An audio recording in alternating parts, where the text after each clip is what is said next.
சாம்பார் பொடி இப்போலாம் கடையிலே கிடைக்க ஆரம்பிச்சிருச்சு. ஆனால் அதில் வந்துட்டு நிறைய கெமிக்கல்ஸ் ஆட் பண்ணுறாங்க. சோடியம் பென்சோயேட் அந்த மாதிரி எல்லாம் போட்டப்போ தான் அது வந்துட்டு ரொம்ப நாளைக்கு அது நிற்கும் அப்படின்னு. ஆனால் இப்போ ரீசன்ட் ஸ்டடியில் என்ன சொல்கிறாங்கன்னா, சாம்பார் ரொம்ப ரொம்ப நல்லது உடம்புக்கு. பருப்பு, பெருங்காயம், காய்கறி எல்லாம் போடுறோம்.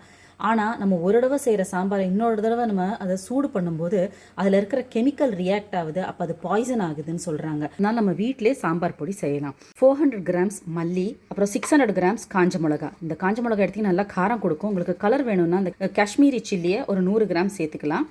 இதோட நமக்கு கொஞ்சமாக மஞ்சள் சேர்க்கணும். நம்ம மஞ்சள் எப்போவுமே இந்த ஃப்ளோர் மில்லெல்லாம் அரைக்கும் போது இந்த மாதிரி மஞ்சள் சேர்ப்போம். நம்ம மிக்சியில் அரைக்கும் போது நம்ம இந்த பொடியாக சேர்த்துக்கலாம்.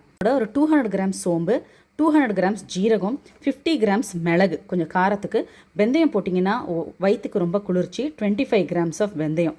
இட்லி அரிசி நம்ம திக்காக எடுத்துப்போம் இல்லையா, இட்லி அரிசியை அதை இது மாதிரி நீங்கள் வறுத்து எடுத்திங்கன்னா இந்த மாதிரி கலர் வரும். இதெல்லாமே நம்ம திக்னஸுக்கு தான் சேர்ப்போம். 150 கிராம்ஸ் ஆஃப் இட்லி அரிசி, துவரம் பருப்பு சாம்பாருக்கு யூஸ் பண்ணுவோம் இல்லையா, அது ஒரு 50 கிராம்ஸு, கடலைப்பருப்பு ஒரு 25 கிராம்ஸு, உளுத்தம் பருப்பு ஒரு 25 கிராம்ஸு, கருவேப்பிலையும் காய வச்சு எடுத்து வச்சுருக்கோம். இப்போது இது எல்லா திங்ஸையும் ஊர்லெலாம் இதை வெயிலில் காய வைப்போம். இங்கே நமக்கு வெளிநாட்டிலலாம் இருக்கும்போது இதை நமக்கு லைட்டாக சூடாக நமக்கு வறுத்து எடுத்துக்கிட்டு மிக்சியிலே பொடிச்சு எடுத்திங்கன்னா நல்ல சூப்பரான டேஸ்டியான வீட்டில் செஞ்ச சாம்பார் பொடி ரெடி. இது என் மதர் இன்லாவோட ஸ்பெஷல் செட்டிநாட்டு சாம்பார் பொடி ரெசிபி. இதில் சாம்பார் மட்டும் இல்லாமல் நீங்கள் உருளைக்கிழங்கு மசாலா இல்லை வறுவல் ஏதாச்சும் பண்ணுறீங்க, மீன் வறுவலுக்கும் இந்த பொடி யூஸ் பண்ணலாம். செட்டிநாட்டு சிக்கன் மசாலா யூஸ் பண்ணுவோம், அதுக்கு இந்த சாம்பார் பொடி போட்டிங்கன்னா டேஸ்ட்டு சூப்பராக இருக்கும்.